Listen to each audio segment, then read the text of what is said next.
Hello, everyone, and welcome to the Toku Portal podcast for Machine Sentai Kiramager. I am Vashi V, and joining me today is Right. Welcome to the podcast we do every single Tuesday. at 9 o'clock, uh, or at least a few minutes nearby. when, It's when you not when you do this every single Tuesday at the same time for 3 years, boy, it would be embarrassing if you forgot. Yeah, it'd be really embarrassing if we ended up having to start at 9:42. That'd be really So, embarrassing. uh, welcome to Cure Major episode 28. Juru has another dream about King Oladin. Uh, this time he's drawing a picture of a phoenix. And hey, they both admire the phoenix. So King Oladin wants to meet Juru again, but somewhere else. And he gives him a special key to a door that a single person can only open once in their life. And then he leaves without telling Juru where the door is. Because, Sentai is nothing if not cryptic for unnecessary reasons, but mainly because it's not taken care in this episode.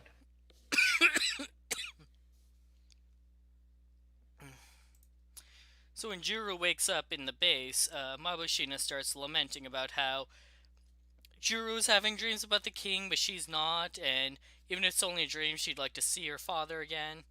And then Shiguru starts crying about how he couldn't save her from the galaxy of sadness or whatever. But he's just rehearsing his lines. Uh, that was well done bait and switch, even though everybody watching it knew it was gonna be a bait and switch. Oh yeah, as soon as I saw him talking, it's like he's practicing his lines. Like this is Like 100%, like this is just a line there. read. There's been no connection, big enough of a connection between them for this to be something he's genuinely saying to her. Right, like it would make sense if like we would accept it as a possibility if it was like Juru Or Takamichi. or Takamichi or even Muryu. I'd even accept Muryu considering they spend the most time together. But He's always at Shiguru, the base. no, he's the cool Yeah, one. no. As shown in that one particular publicity video they did, Meanwhile, 10 feet over, everyone else is watching buildings blow up on a laptop.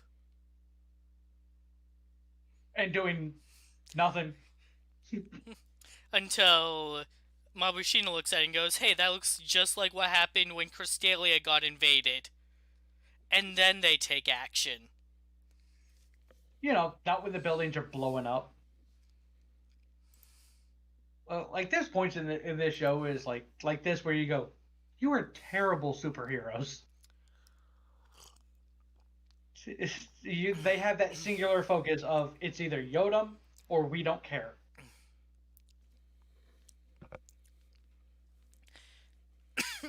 And so they hop into their mechs and show up to the scene to nothing. Nah, just kidding. They're being attacked by an invisible enemy. And this was actually like an intelligent thing. I'm just curious because the way that Mabushina explained it is this is exactly what happened on Crystalia. How was given what we end up finding out for why the monster is invisible this time? Why was it invisible last time? Because Carantula only just learned what an iPad and a transmitter is. Right, but based on how the information we've got from Mabushina, this is exactly how it happened last time. So how was it invisible last time? The explosions were the same. Like the method of like bombarding buildings was the same. It's like okay, I can accept. I can accept that because as soon as you said that, the Tarantula popped up with the tablet. I'm like, wait, how was it invisible then? Then it probably wasn't. Or they had another reason for it to be. The real question is, how does it take everyone so long to figure out what invisibility is? Yeah. Yeah. So, like, Mario is watching through the camera on his screen, and he's like, hey, wait, there's something moving near the skyscraper. And they look over, and they don't see anything, but then suddenly they're being attacked. And so they fire the cement mixer at it, and it leaves marks in the air. They're like, what's going on? There's something there we can't see. Attack the blobs, you jackass! Later in the episode, Murio has to like do the ninja like hold up the background in front of him trick to explain to them what the fuck is going on. Right. Like, and yeah, that gives them the more technical explanation of what's going on. Which is there's But no, just a like, projection being played over the monster to try and hide right. it. But the fact that they don't understand, hmm, we're being attacked by something we can't see. And like I get it if they didn't call out that they could see that it was moving. Like even fucking Tame Tono calls out like, yeah, there was some kind of weird distortion in the air. Right. It's like, then why were Like, you not okay, attacking that? so two of you called out that you could see it, and you marked it in the air. You kind of already have all the pieces to the puzzle put together. Like, there are points where, like, this is the dumbest group of people for a Sentai. Like I could get it if they couldn't see their enemy at all. Like they were being attacked and they couldn't even tell which direction the attack was coming from. So, to parallel, like, this type of thing worked very, very well in Lupat, where the monster was just asininely small. Right, that happened. Yes. Like, that made sense that they wouldn't have any engagement because they literally could not see where the attack was coming from. But In this, But they here, could you tell. you have a guy watching from a camera who can tell where it is. You marked it with your weapon, and one of the people piloting your mech can kind of see it. Like, yeah, Like, you can't tell. You probably can't tell how big it is. You probably can't tell what kind of weapons it has.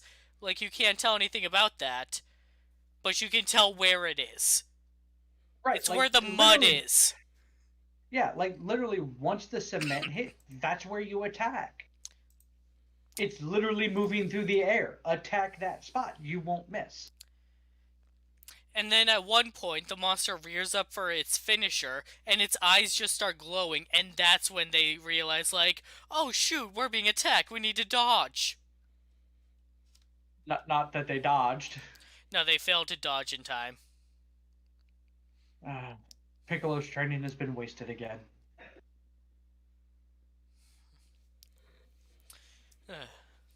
So yeah, uh, Carantula found out what a tablet is, he figured out how to work a transmitter with it, and he gave it to Yodana.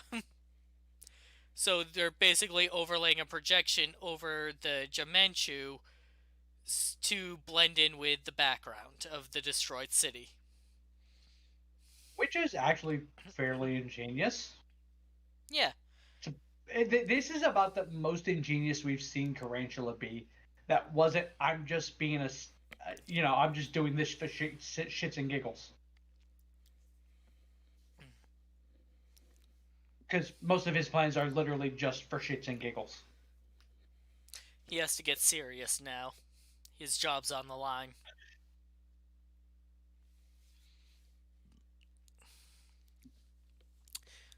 So, the stones are pretty beat up and need to recover. They're losing their sparkle. Uh, so, uh, the best place for them to go and heal is a place called Malda. Was that it? Just something like that. Adamolda or something. Yeah, Automald. That was it. Yeah.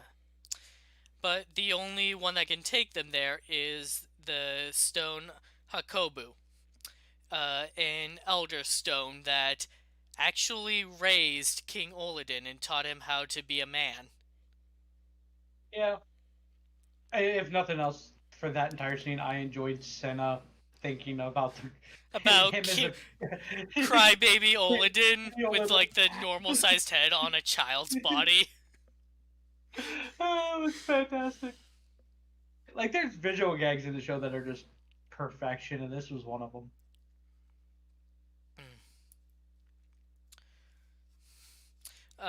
The problem is Hakobu was vacationing on Earth when Crystalia was attacked, and now he's pretty depressed because he feels bad for not being there to do anything, and now everything is gone, and he blames himself.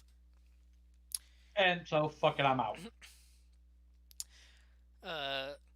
So Shiguru steps up to the challenge. He'll he'll connect to his heart through entertainment. What kind of entertainment? Entertainment! Well, he's gonna drag Juru with him, of all people. Probably because Juru will just go along with anything. Yeah. He's... That's very much him as a Red. Like, he's motivational, but he's very much a follower at the same time. He's the kind of Red that supports his team. Right. Even at asinine levels.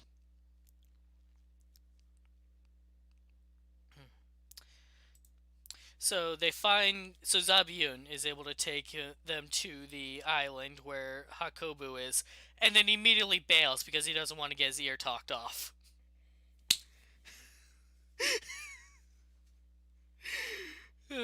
and rightfully so. So they approach Hakobu and let them know that, like, hey, we need your help.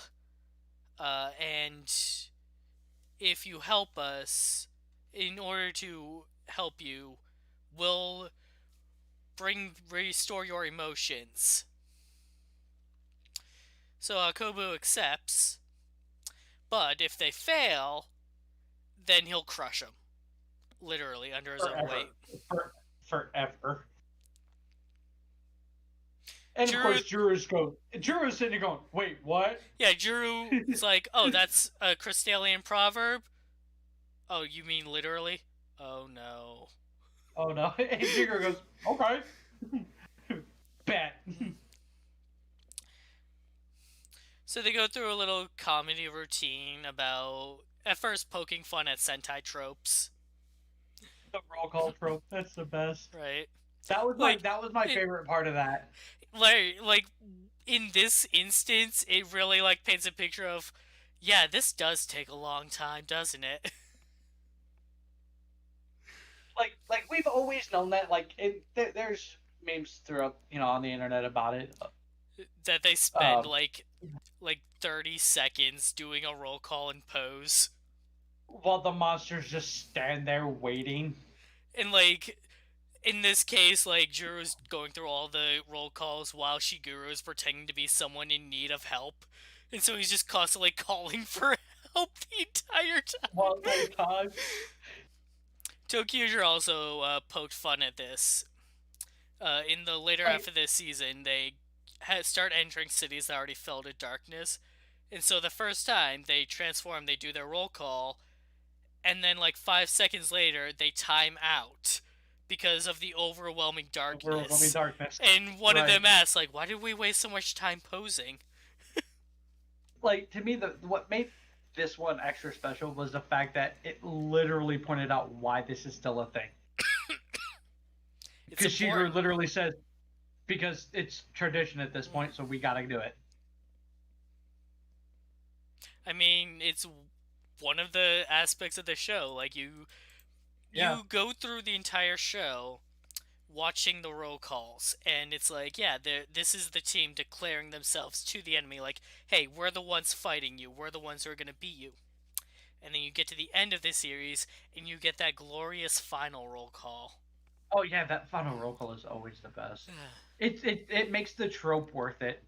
As dumb as the trope is, those final roll calls make that trope so worth it. What do you think we're gonna get this time around? Suitless? Honestly, I think suitless. It feels like a suitless one. Like, given the fact that they have uniforms, makes it more likely for it to be suitless. rather than just them in random clothing. So, Or they can do what Real Soldier did, just give us all of them. right? Uh, that Ryu Soldier had a really good final arc. Oh, it did. It's and like as solid as Real Soldier was, it's making me disappointed to watch the American version because I know it's not even going to be Oh, it close won't to even. that. It's not going to be close. Like, at Power Rangers best, uh, they are still, like, just not as good as the Sentai equivalent. Right. There's only one Power Ranger series that I can definitively say, like, this one is better than the Sentai, but the Sentai wasn't that great either. Which one? Wild Force. Both Wild I Force never and. actually. Oh, go on. I never actually watched all of Wild Force. Like I watched the first couple of episodes and went, yeah, no, not dealing with another beam Megazord. So, so both Wild Force and Gal Ranger are not great. I haven't personally seen Gal Ranger, but like Wild Force sticks pretty close to a lot of this stuff. Um, it's the differences that make Wild Force better. In particular, Gindrax and Toxica. They're comedic parody villains in Wild Force, whereas in Gal Ranger they're played off as straight evil villains. And it's the parody aspect that makes them better characters because they're more enjoyable to watch, and pretty much the only reason you would watch Wild Force. So keep that in mind. I may now need to go watch Wild Force. Thank God Netflix has all of it.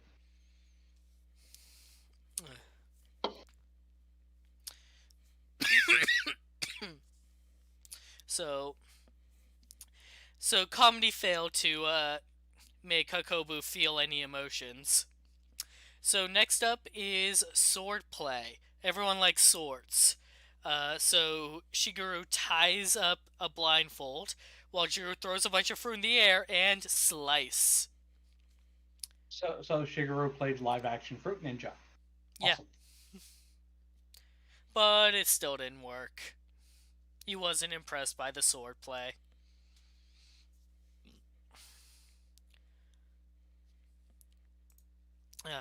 So that leaves song. It connects so many people. So we get a bit of Shigeru singing his song for the music festival. Only parts of it, though. You get the full thing in the credits. But that doesn't work either. And so now Shigeru is starting to get sad because he's realizing just how empty Hakobu has become. How he, how bad he must truly feel. How he must have fallen to despair. As Shigeru sheds a fake tear and begins reciting his lines from the show that we saw him rehearsing at the beginning. And Juru, how have you not caught on to this? Give credit, at least like once they're both crying, he goes, "This seems really familiar." Meanwhile, the others find Yodana, and she turns the Betchets into the zombie Betchets again by whipping them across the ass. To be fair, I think that was a message to Sayo. Was it? I mean, Sayo is the one who snuck up on her, and also talks a lot about spanking people. I don't know. I don't care. We've got two female characters who spank people. I'm happy. So, anyways, they they steal the tablet from Yodana and break it and reveal the monster, and it's big and scary. Uh, so they try to fight in what mechs they have while waiting for the others to arrive in the new mech that Hakobu is. And that's where the episode ends. ya fuckers. Just as it was getting good. Like I watched this episode with Pixie, and she's like, "Oh, congratulations, you're fighting Rodan," because it's basically Rodan Yeah, basically. from the Godzilla movies. When Hakobu was attacking it in his cube form before he unfolded, did he look like Kivat to you?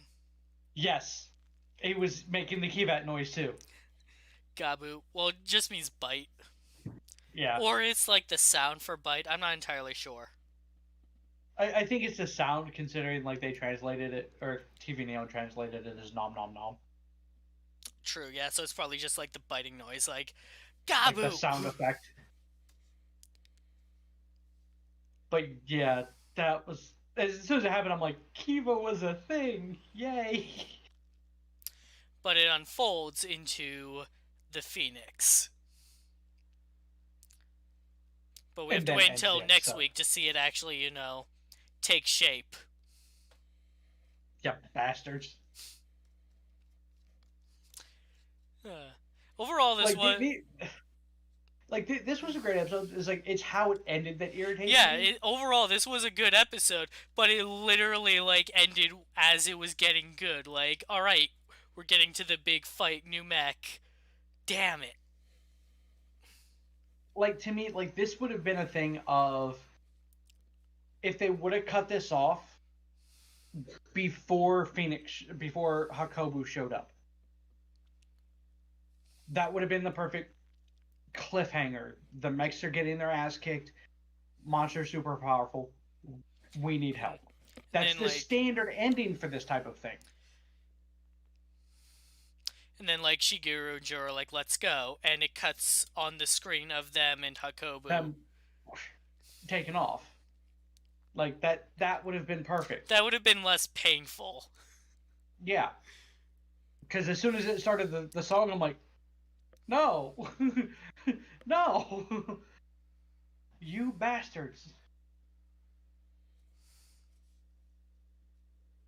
But it's like, this was it was a good episode, given and I do love the fact that when Juro was asking him what the whole plan was, he's like, because he just thought it was just the acting was like the spur of the moment, this is what needs to happen thing, and Shigeru goes, no, this whole thing has been a ploy. Yeah, no, I didn't expect any of that to work. I just needed to make it believable that I could understand his pain. So build up to having to use the scene. He's like, no, the whole thing was part of the plan. There are points where Shigeru is a genius. He's an actor. He's a drama actor, so he knows how these things play out. Right. Like, he's the perfect character to do like the whole like the parody on the drama in Sentai, because that's literally his job, on top of the whole Sentai thing. So it's like he's very easy to play that card with. And his song is about how he pretends to be tough, but his true face is what makes him truly sparkle. From when Juro told him that.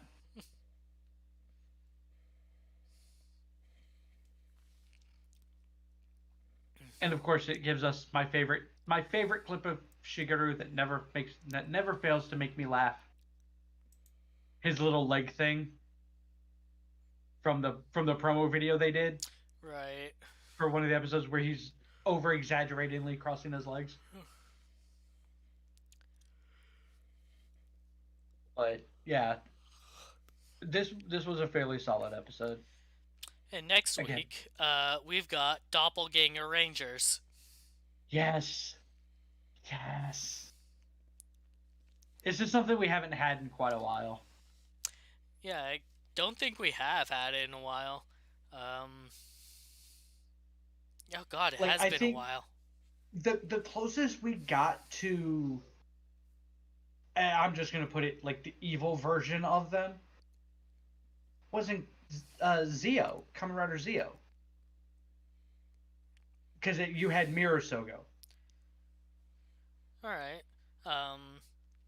In Sentai specifically, we had it in Zyuohger for one episode, but it was short-lived.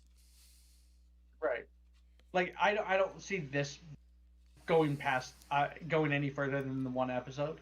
Right. It would be nice. It would be nice if it did, because that's always an interesting storyline. Because they could literally have it last for 6 episodes, just having each one overcome their own. Like, but yeah, it's like I'm waiting for the return of like the Psycho Ranger esque storylines. We're literally just straight up evil rangers. That's a oof. I don't know if we're ever gonna get that again. That'd I be cool know, though. but yeah, I'm seriously looking forward to next week, So because next week we get the new mech, and from my interpretation, we're getting the king back. quite possibly, yeah. If we don't, it would be extremely weird. Or at least setting up the process to get him back. Because he's clearly not dead. He's giving crap to Juru. Which, again, this is kind of in line with with what I was working on before this show aired. Yeah, I mean, we're still around we're still about mid-season, and you're right. The king did give Juru something, Right. and also they got a new mech. So, They're not directly connected, but connected enough. So, thanks for joining us tonight, everybody. And we'll be back next Tuesday for more Kiramager. And I will be back tomorrow for Kamen Rider Saber. It's been fun. Yeah, I watched that episode. God, what happened? King Arthur. And then, Caliber, Kento, and Toma took acid and went through the door. Right. I don't Tell think... me that didn't look like an acid trip in every other movie. I don't think Caliber is Kento's dad. Like, the old Caliber was, I don't think this one is. I think it's someone else. Right. Because, like I said, like, outside of Kento being there, there's no reason for his face to be hidden.